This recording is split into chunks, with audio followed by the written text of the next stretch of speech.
Hello, friends. God turns up for work, his orientation at the workplace, so to speak. Genesis 1:1. In the beginning, H7225, God created the heaven and the earth. God is at work from the very beginning being the first day of Earth's calendar year. This first day of Earth's calendar year also marks the first day of the first month in Earth's calendar year. The beginning, described in Genesis 1:1, is not the first day of the 7 days week cycle. Instead, it signifies God turning up for work on day 1 of year 1, the first day of the first month of the first year. It is God's day of orientation at the workplace. The following day, God officially starts working regarding all that pertains to Earth, having created Earth on day 1 of month 1 of year 1, on Earth's first calendar day. It is as if God sets up an office on orientation day, arranging it to create a comfortable and functional space to carry out his duties. Please note that we are first introduced to God's calendar, and then we are told what God did on the first day, essentially orientation day for God, so to speak. He, God, created heaven and earth on the first day of Earth's calendar year. H7225. The Hebrew word is Reshith for our English word beginning in Genesis 1:1. From the same as H7218, the first in place, time, order, or rank, specifically a first fruit, beginning, chief, est, first fruits, part, time, principal thing. H7218, the Hebrew word is rosh. Rosha is the root word for reshith, which is the Hebrew word for the English word beginning. From an unused root apparently meaning to shake, the head, as most easily shaken, whether literally or figuratively, in many applications of place, time, rank, etc. Band, beginning, captain, chapter, chief, est, place, man, things, company, end, every man, excellent, first, forefront, head, on, high, est, part, priest, lead, poor, principal, ruler, sum, top.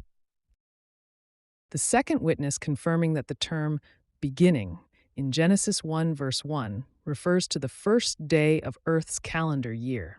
The start of the year and the first day of its first month is found in Deuteronomy 11 verse 12. These two scriptures complement each other, as both are set in the context of the beginning of Earth's calendar year and its first month. While other topics are addressed in these passages, both texts clearly highlight the start of the year. Other supporting scriptures includes Exodus 12 verses 1 to 2, Leviticus 23 verses 23 to 25, Numbers 10 verse 10, Numbers 28 verses 11 to 15, Isaiah 66 verse 23, Ezekiel 46 verses 1 to 5, Amos 8 verse 5. From the above references, Genesis 1 verse 1 and Deuteronomy 11 verse 12 specifically emphasize that H7225 pertains to the beginning of Earth's calendar years. In the mouth of 2 or 3 witnesses, the truth is established. Deuteronomy 19 verse 15, Matthew 18 verse 16, 2 Corinthians 13 verse 1. Thus, Genesis 1 verse 1 is established as the beginning of Earth's first day of the year. The first day of Earth's calendar year marks both the beginning of the year and the first day of its first month, not the first day of the 7 days weekly cycle. The following scriptures reference H7225 in Strong's Concordance. However, in these instances, H7225 is not used in the context of the beginning of Earth's calendar year.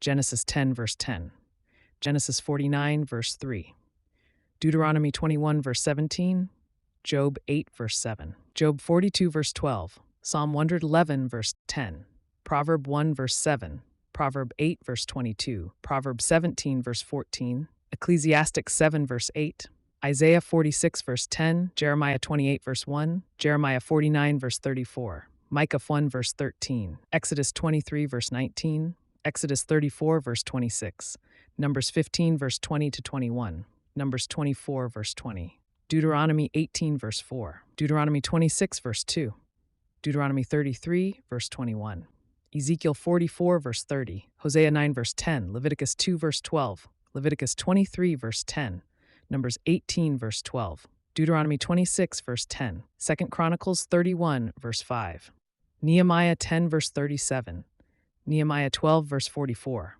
Proverb 3 verse 9, Jeremiah 2 verse 3, Ezekiel 20 verse 40, Ezekiel 48 verse 14, 1 Samuel 15 verse 21, Job 40 verse 19, Psalm 78, verse 5, Psalm 105, verse 36, Jeremiah 49, verse 35, Daniel 11, verse 41, Amos 6, verse 1, Amos 6, verse 6, 1 Samuel 2, verse 29, Deuteronomy 18, verse 4, 2 Kings 12, verse 10, Proverbs 4, verse 7.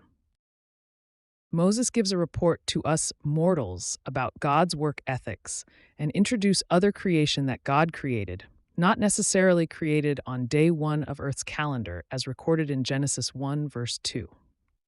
These creation were mentioned on the first day of the first year of Earth's calendar, but was not specified in Genesis when God brought them into existence. Moses tells us that God was not alone on the first day of Earth's calendar year, that marks both the beginning of the year and the first day of its first month.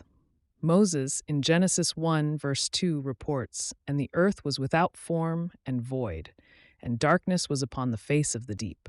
And the Spirit of God moved upon the face of the waters." Moses clearly states that the deep and the waters were created, though he does not specify whether this occurred on the first day of Earth's calendar year. However, Moses' account guarantees that the deep and the waters were present at the beginning of the year, on the first day of its first month. Furthermore, Amos 5, verse 8 and Revelation 14, verse 7 affirm and confirm that God is the creator of the waters. Moses' account of the first day of Earth's calendar year, which marks both the beginning of the year and the first day of its first month, concludes with the introduction of the Spirit of God actively present. This signifies that God had a witness of his role or his creative power on display in creating heaven and earth on God's orientation day on the job, the very first day of Earth's calendar year and the first day of its first month. I encourage you to deepen your study. Genesis 1, verse 3 signifies the first day of creation week, a profound moment when God's attention shifts to earth and all that pertains to it.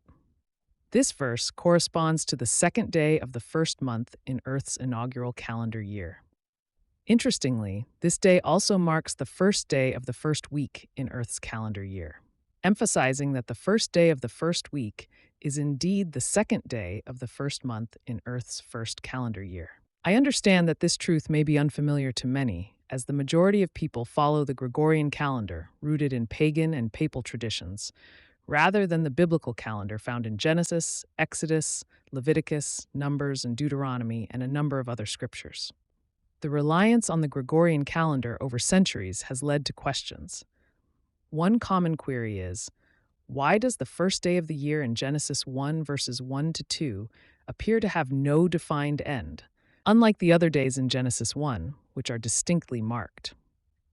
While this question warrants further exploration and is among the simplest to address within the Word of God, it lies beyond the scope of this discussion. However, the answer can be found in the scriptures that support Genesis 1, verse 1. These include Deuteronomy 11, verse 12, Exodus 12, verses 1 to 2, Leviticus 23, verses 23 to 25, Numbers 10, verse 10, Numbers 2, verses 11 to 15, Isaiah 66, verse 23, Ezekiel 46, verses 1 to 5, with Isaiah 28, verses 9 to 13, serving as the foundational guide. It is worth noting that some may argue that Genesis 1, verses 1 to 5 represents a continuous narrative in the original language, collectively constituting the first day of creation. However, Isaiah 28, verses 9 to 13 refutes this interpretation. Moreover, this argument collapses entirely under the weight of the supporting scriptures for Genesis 1, verses 1, leaving no room for further debate. I encourage you to search the scriptures for yourselves and walk in obedience through faith in Jesus Christ. The principles outlined here serve as the foundation for understanding biblical calendation, Leviticus 23 and Numbers 28 to 29, and can be further illuminated through a study of the 2300-year prophecy in Daniel 8, verses 13 to 14, the 70-week prophecy in Daniel 9, verses 24 to 27, and Acts 20. Thanks for listening. I am Sarah for Wonderful.